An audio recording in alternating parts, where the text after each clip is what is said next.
Could you tell us about the Mica Bay Mine takeover? Yes, the Mica Bay Mine takeover in 1849 is the way it works in Canadian history. Everything north of Barrie until you hit Winnipeg doesn't really exist in a lot of Canadian history. Like they just kind of skip this area. So when you're in university, you very rarely, if ever, hear about 1849. You very rarely, if ever, hear about 1850 or anything along the North Shore. I mean, they don't even talk about the discovery of nickel in Sudbury and how big of an industrial input for Ontario Sudbury becomes, never mind anything else. It goes from Barrie to Red River. Now, that being said, 1849, the Mica Bay incident is a very important watershed moment for the history of Canada, because what it does is, in taking over the mine, Shinwak-Ontz, Nebnegojing, Oshawano, and their supporters, Métis and Anishnaabe, forced the government of Upper Canada to negotiate a treaty. The government of Upper Canada, based on various reports of Indian agents, land speculators, and others, were trying to argue that no treaties were necessary anymore, which was a violation of 1763. And if they'd gotten away with it, the whole treaty issue, I would argue, and may have been a dead point from that point forward, but they didn't. We forced their hand. We took over the mine, took some cannons from Sioux Canada, got a bunch of gunpowder off a French-Canadian fur trader, Peter Barbeau, borrowed one of his boats, and went up to Mica Bay, attempted to make a deal with the mine manager that he could continue to operate, provided that they basically pay us revenues and taxes on everything they ship out.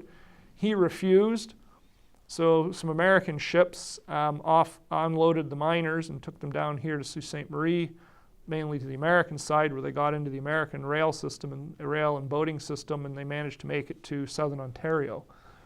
Southern Ontario, and even newspapers in Detroit, yelled and screamed about an Indian massacre and Indian violence on the frontier, which prompted the Canadian and British governments to send soldiers up here.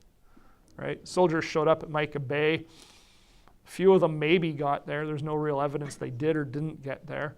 But if so, they'd have got there in December, kind of miserable, turned around, came back here. Shinwak-Ontz, Nebnegojing, and a few others got arrested for their activities because supposedly what they did was illegal.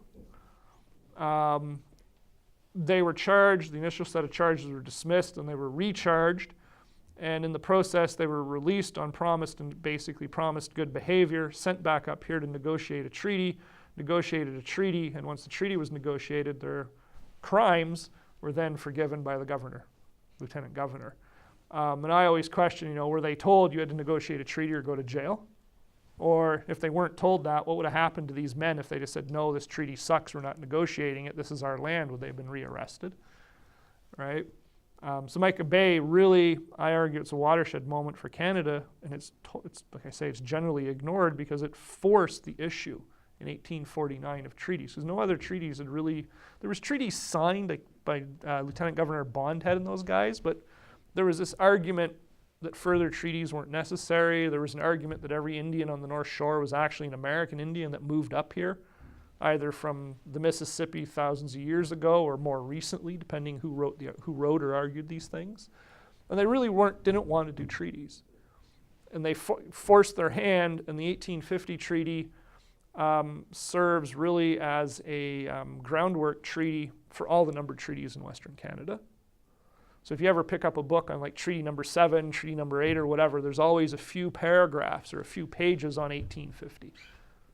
Because our treaty set the precedent and set the format for all the treaties out west. And so 1849 is this watershed moment, and it could have went one way or the other. And it was done under the threat of violence, but it was done rather peacefully because nobody died.